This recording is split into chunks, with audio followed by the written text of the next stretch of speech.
Next, we will hear from Mr. Keith Kellogg, who is Senior Vice President, Homeland Security Solutions for Oracle Corporation, where he oversees a virtual team throughout the company that helps address the nation's homeland defense challenges.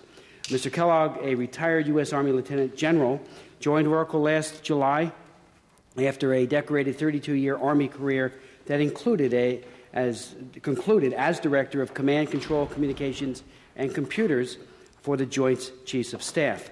He became a vocal advocate for using information technology as an important weapon system in the military arsenal as part of the Defense Department's transformation. In addition, Mr. Kellogg gained deep insight into protecting critical infrastructure by answering the call from the U.S. government over the last 5 months when he served as Chief Operating Officer of the Coalition Provisional Authority, which is charged with rebuilding Iraq. Mr. Chairman, Ranking Member Evans, and members of the committee, my name is Keith Kellogg, Senior Vice President for Homeland Security Solutions at Oracle Corporation. Thank you for the opportunity to testify before you this morning. Oracle is the largest enterprise software company in the world, providing information management solutions to organizations ranging from the Fortune 1000 to the federal government. We at Oracle are proud of the partnerships we have with the Department of Defense and the Department of Veterans Affairs on a wide range of mission-critical information management initiatives. We at Oracle also take great pride in the many men and women at Oracle who served in the Guard or Reserves. Since 9/11, 24 Oracle employees have been recalled to active duty. After 32 years of incredible service in the United States Army, it seems fitting and ironic that my first formal testimony before Congress as a private citizen is before the House Veterans Affairs Committee. It is even more appropriate that I'm here to talk about the employment of veterans in the private sector because that has been a central topic in my own household this past year. While I'm certainly enjoying this new chapter as veteran and private citizen, the transition has had its interesting share of dramatic diversions. I joined Oracle last summer, but within 4 months after my arrival, I was asked to return to public service, this time as Chief Operating Officer for Ambassador Jerry Bremer in the Coalition Provisional Authority Iraq, where I served for 4 months before returning to Oracle. Every day seems to begin with yet another challenge for our U.S. military forces. This is certainly true for the more than 120,000 young men and women who are serving our country in Iraq, but is also true for the tens of thousands of brave and dedicated Americans who are military uniformed in places like Bosnia, Afghanistan, and most recently Haiti. They are new heroes for a new century, and it is a great honor to work with all of them in Iraq. I was particularly impressed with the can-do spirit, teamwork, initiative, and leadership demonstrated at every level of our military. And let us not forget the single most important characteristic shared by each and every member of our military. They all volunteered. This level of commitment, this unsurpassed dedication shown by all branches of the military is something that all Americans can be proud of. And as difficult as serving in the military can be, the transition from military to civilian life can prove to be far more daunting, especially for veterans injured in the line of duty. Sometimes the benefits of medical and psychological help are slow to take hold. This was very true for our Vietnam veterans, and certainly can be true for veterans of the First Persian Gulf War, Iraq, Afghanistan, or Bosnia. This will most certainly mean new demands on the Department of Veteran Affairs, and specifically on the numerous programs it has available to assist veterans and civilians, including health benefits, vocational rehabilitation, and employment services. Oracle's long-standing partnership with the VA has not been limited to technology alone. In the 1990s, our corporate headquarters in Redwood Shores partnered with a local VA office and a nonprofit organization called the Next Step Center, which provided veterans with a place to live and health and vocational services to turn their lives around for the better. And the Next Step Center reached out to Oracle and other companies to see if there were opportunities for veterans to get a new lease on life in the workforce. We responded to the call and provide many veterans with jobs in packaging and shipping. And even though now our software is shipped mainly through electronic means, many of those veterans still remain in place. Mr. Chairman, if I could give one piece of advice for many of our younger members of the armed forces, those who may have volunteered for service right after high school or junior college, I would urge that they transition from military to civilian life through a college or a university, especially those institutions that provide the education and skill sets needed to be an innovator in the world today. As an example, we are in our third year of a scholarship partnership with the United Negro College Fund. Juniors and seniors who are enrolled in UNCF schools and other historically black colleges and universities are eligible to participate in an 8-week paid summer internship at our Oracle location in Redwood Shores, California, or here in Reston, Virginia.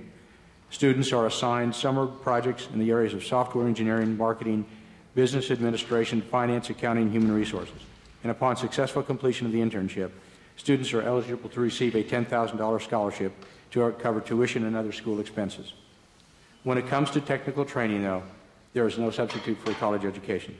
However, overall, there is no better training ground for leaders than the United States Armed Forces.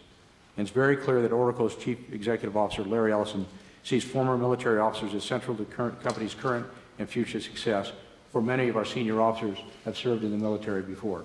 For example, our Chief Security Officer, Mary Ann Davidson, served as a commander in the U.S. Navy.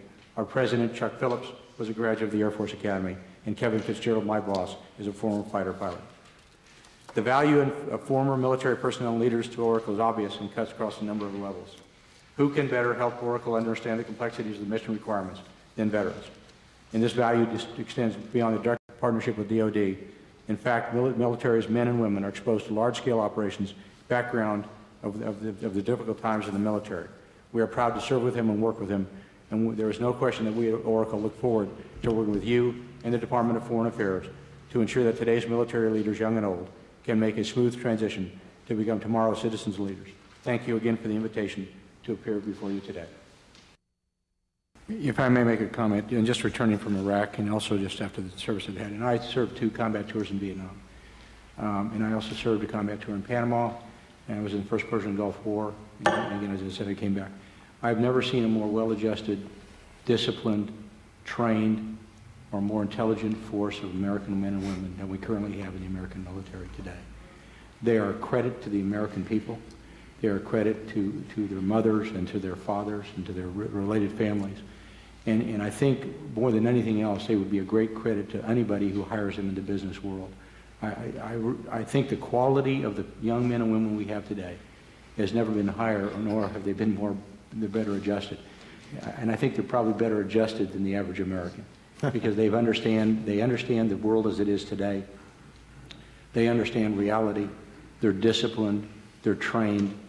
They're motivated, and they love this nation. And I think we should somehow find some way to give an advantage to those people who do return. Larry Ellison is our Chief Executive Officer.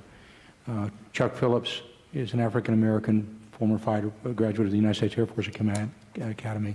And our second president is Miss Safra Katz. So when you look at the senior levels of Oracle as a corporation, you can see the diversity there, and I know it cascades down tremendously within the corporation itself. As to the comment about the colleges, this is a wonderful comment, and you are correct. Sometimes they don't have the opportunity to gain the ability to go to college and then move on to migrate on to job positions. The military has done wonderful work, though, in allowing the military members to go to college within school, within the military. The military is rather tasked out right now, and I think that opportunity is gone.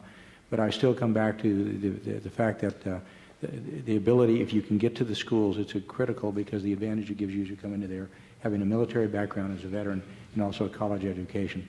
And the third comment I'd make is a comment about how proud the American people are, and I saw that last night at a USO dinner with Senator Principi, the way the Americans feel towards the servicemen, which is enormous.